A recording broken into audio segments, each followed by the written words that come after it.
हल्ली बाजारात घेवड्याच्या शेंगा ह्या भरपूर आलेल्या आहेत. ह्या घेवड्याच्या शेंगाची भाजी खायला अगदी चविष्ट लागते.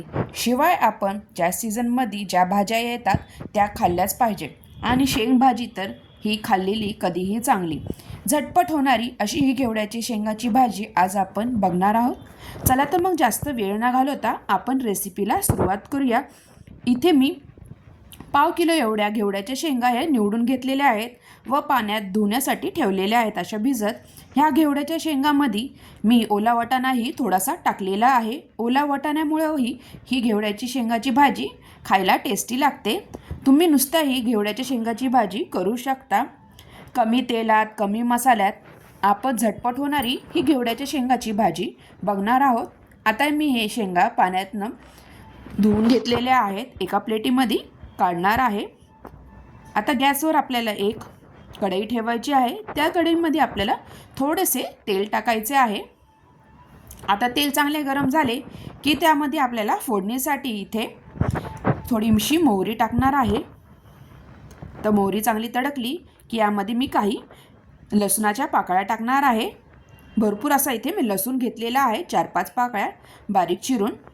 आता लसूण चांगला तेलामध्ये परतला गेला की आपल्याला आपण ज्या घेवड्याच्या शेंगा घेतलेल्या होत्या त्या शेंगा यामध्ये टाकायच्या आहेत. तर लसूण परतला गेलेला आहे. आता यामध्ये आपण धुवून घेतलेल्या ह्या घेवड्याच्या शेंगा टाकून द्यायच्या आहेत व चांगले मिक्स करून घ्यायचे आहे. आणि झाकण लावून आपल्याला ही भाजी शिजायला ठेवायची आहे. इथं पाण्याचा वगैरे अजिबात आपल्याला इथे वापर करायचा नाही. मिठाच्या ह्याच्यातच आपल्याला ही शेंग शिजून द्यायची आहे. आत्ता मी मीठ टाकलेले नाही, नुसतंच परतून घेतलेलं आहे व झाकण लावून 5 ते 7 मिनटं ही शेंग अशीच वाफवून घेणार आहे. तर झाकण लावून 5 ते 7 मिनटं चांगली वाफली गेल्यानंतर तुम्ही इथे बघू शकता वाफत आलेली आहे आपली ही शेंग. चांगली मिक्स करून घ्यायची आहे. आता ज्या बिया असतात घेवड्याच्या त्याही इथे शिजल्या पाहिजे, त्यामुळे अधूनमधून आपल्याला ही शेंग बघत राहायची आहे.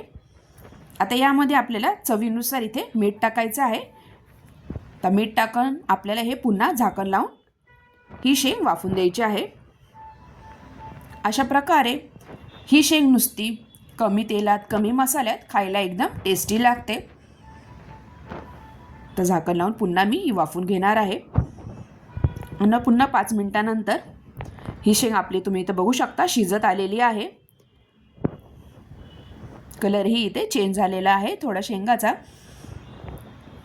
तो पुन्हा मिक्स करून घ्यायचे आहे. व आता इथे आपल्याला घरातले जे आपले बेसिक मसाले असतात तेच इथं टाकायचे आहे.